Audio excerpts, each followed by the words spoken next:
നമസ്കാരം, news prime മലയാളത്തിലേക്ക് സ്വാഗതം. ഹരിയാനയിൽ കോൺഗ്രസിന്റെ പ്രാദേശിക തീപ്പൊരി പ്രസംഗികയായ ഹിമാനി നർവാളിനെ കൊല്ലപ്പെട്ട രീതിയിൽ സ്യൂട്ട് കേസിനുള്ളിൽ കണ്ടെത്തിയിരിക്കുകയാണ്.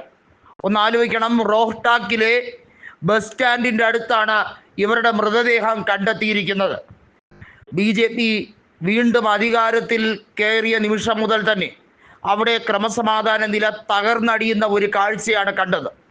കോൺഗ്രസ് അധികാരം ഉറപ്പിക്കും എന്ന് കരുതിയ തെരഞ്ഞെടുപ്പിനെ വലിയ തോതിൽ അട്ടിമറിക്കുകയായിരുന്നു എന്നുള്ളത് പ്രതിപക്ഷ നേതാവ് രാഹുൽ ഗാന്ധി തന്നെ വ്യക്തമാക്കിയ ഒരു കാര്യമാണ്.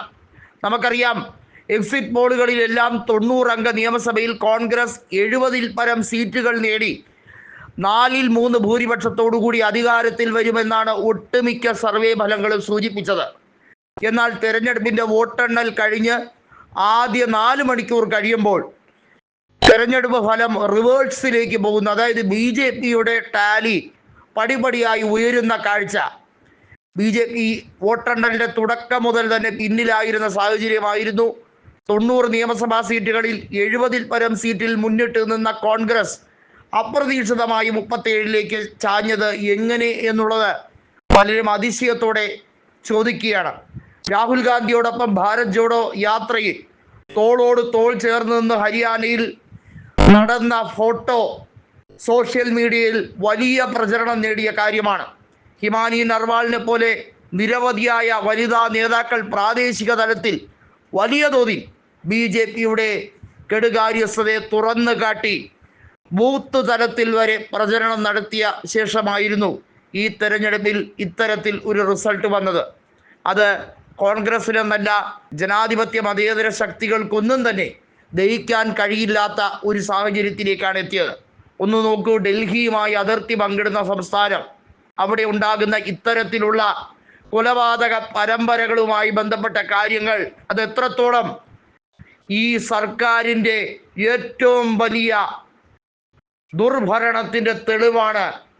നിയമവാഴ്ച എല്ലാം കാറ്റിൽ പറത്തുന്ന രീതിയിൽ മാഫിയ സംഘങ്ങളുടെ, ലഹരി സംഘങ്ങളുടെ അഴിഞ്ഞാട്ടമാണ് നടക്കുന്നത് എന്ന് വ്യക്തമാകുന്ന സാഹചര്യങ്ങളാണ് ഇപ്പോൾ ഉണ്ടാകുന്നത്.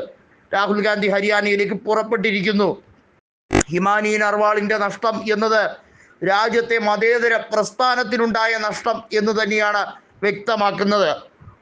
ഹരിയാനയിൽ കോൺഗ്രസിനെ അധികാരത്തിലേക്ക് എത്തിക്കാതിരിക്കാൻ വലിയ തോതിൽ ഫണ്ട് ഒഴുക്കപ്പെട്ടു എന്നുള്ള ആരോപണം അതിശക്തമായി നിൽക്കവേ മുൻ ഇലക്ഷൻ കമ്മീഷനായ രാജീവ് കുമാറിനെതിരെ അഴിമതി ആരോപണം ഉൾപ്പെടെ ഇതിൻ്റെ പശ്ചാത്തലത്തിലാണ് ഉന്നയിക്കപ്പെട്ടത് എന്നുള്ളതും എടുത്തു പറയേണ്ട കാര്യമാണ്.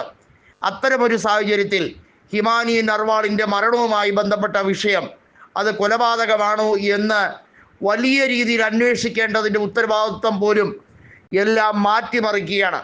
നമുക്കറിയാം, ഹരിയാനയിൽ ആഭ്യന്തര മന്ത്രാലയത്തെ എല്ലാം തങ്ങളുടെ പരിധിയിലാക്കി വെച്ചിരിക്കുകയാണ് സംഘപരിവാർ ശക്തികൾ. വലിയ രീതിയിൽ മുന്നേറ്റം നടത്താൻ ആഗ്രഹിച്ചിരുന്ന കോൺഗ്രസിനെ അവർ അഴിമതിയിലൂടെ പ്രതിപക്ഷത്തെ വീണ്ടും ആക്കി എന്നുള്ളതാണ് ആരോപണം. അതിനിടയിൽ ഇത്തരത്തിൽ ഒരു സംഭവം നടക്കുമ്പോൾ അതിൻ്റെ അന്വേഷണം എങ്ങും എത്തിക്കാതെ പോകാൻ വേണ്ടിയുള്ള നീക്കമാണെങ്കിൽ മന്ത്രിസഭയെ തള്ളിയിടാൻ വേണ്ടിയുള്ള നീക്കം തുടങ്ങിക്കഴിഞ്ഞിരിക്കുന്നു എന്നതാണ് കോൺഗ്രസിൻ്റെ ആഹ്വാനം.